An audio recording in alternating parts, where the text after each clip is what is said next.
অ্যানিমেশনটা just দেখবেন।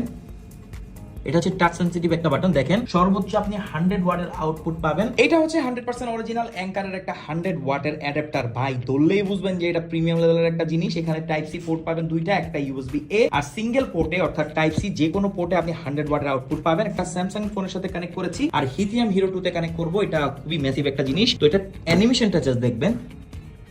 দেখেন কত কিউট। আর এটা কত ওয়াটে চার্জ হচ্ছে দেখেন, super fast charging. Definitely Samsung phone তো কোনো ঘটনাই না। তো এখানে দেখা যাবে যে কত ওয়াট এটা আউটপুট দিচ্ছে। এখানে একটা বাটন আছে, এটা হচ্ছে টাচ সেনসিটিভ একটা বাটন। দেখেন C2 থেকে 11 ওয়াট আউটপুট হচ্ছে, বাকি দুইটা পোর্ট কিন্তু ব্ল্যাঙ্ক হয়ে আছে। আবার দিলে আমরা দেখবো হচ্ছে এটা টেম্পারেচার। এটা যেহেতু চাইনিজ ভ্যারিয়েন্ট, সবকিছু লেখা চায়নাতেই থাকবে, বাট আপনি বুঝতে পারবেন যে কোনটা কি ইন্ডিকেট করছে। এটা আস্তে আস্তে বাড়বে যদি এটা হিট হয়, বাট এটা হিট তেমন একটা হবে না। সো এটা দিয়ে আপনি ল্যাপটপ, ফোন, যে কোনো ডিভাইস, ড্রোন থেকে শুরু করে সবকিছু চার্জ করে ফেলতে পারবেন। সর্বোচ্চ আপনি 100 ওয়াটের আউটপুট পাবেন। ম্যাকবুক চার্জ করতে পারবেন, ইভেন আপনি ল্যাপটপ ট্যাপটপ সব চার্জ করে ফেলতে পারবেন। তো ফ্যান্টাস্টিক লেভেলের একটা অ্যাডাপ্টার।